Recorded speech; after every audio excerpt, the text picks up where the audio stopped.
Hello, Chesterfield is the community where you live, work, and play. There are many ways to stay current on what's happening in your community. One way is to attend the Board of Supervisors meetings. Chesterfield's Board of Supervisors has 5 members, each representing a magisterial district: Bermuda, Clover Hill, Dale, Metelka, and Midlothian. It's okay if you don't know which district you live in, but if you want to find out, that information is available on chesterfield.gov. Each member is elected every 4 years. It's the board that appoints the county administrator to oversee your local government's day-to-day operations. Dr. Joe Casey has served as Chesterfield's county administrator since July 2016. The Board of Supervisors meets in the public meeting room, typically on the 4th Wednesday of each month, to conduct the county's business, receive status updates from staff on programs and services, and hear feedback from residents. This is your county at work, so please feel free to attend the meetings. However, if you are planning to attend, here are some helpful tips. The board's agenda usually is advertised on Thursday, the week prior to a scheduled meeting, so the public has time to learn about matters that are up for discussion and action. An annual calendar of scheduled board meetings can be found on the county website, as well as all meeting agendas and the minutes from past meetings.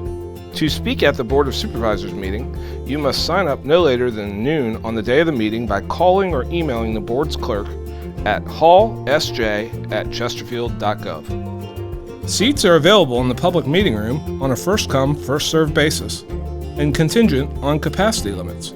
The board's afternoon work session usually begins at 2 p.m. However, this time does vary, especially in March during budget season. Please check that time in advance. The work session is reserved for presentations from county staff and other local, regional, and state stakeholders, including education, government and business leaders, and community groups. The first of 3 public comment periods takes place at the end of the work session held in the afternoon. Each speaker is limited to 3 minutes. Comments must be relevant to county programs, services, or policies, but cannot be about any topic on that day's meeting agenda. After a short break for dinner, the board reconvenes for its evening business meeting at 6 p.m. The most routine board actions, including appointments to boards and commissions and appropriation of state and federal grant funding, are voted on as a block through the consent agenda. There typically is no discussion about these matters in a consent agenda, but board members occasionally will ask that the public be allowed to comment on a specific item prior to their vote. Following passage of the consent agenda comes a second opportunity for public comment, with the same rules applying as earlier in the meeting. The final segment of the business meeting is when the board holds public hearings on zoning cases and other matters. These are not hearings like you might have seen at the courthouse.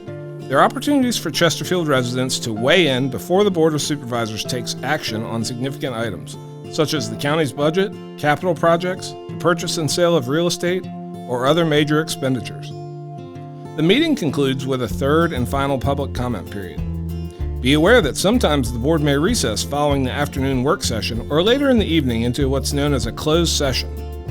State law strictly limits what official activities the 5 supervisors can perform together outside public purview, such as receiving legal advice or discussing economic development matters. If the board decides to go into closed session, it will be noted on the agenda. If you'd like to communicate with the board but don't want to speak publicly, you can also submit written comments through an online portal on the county's website, chesterfield.gov. The portal closes at 5 p.m. on the day before the board's scheduled meeting. That wraps up our tips on the Board of Supervisors meetings. Remember, you can also reach out to board members anytime directly by phone or email. Their contact information is available at chesterfield.gov/Board of Supervisors.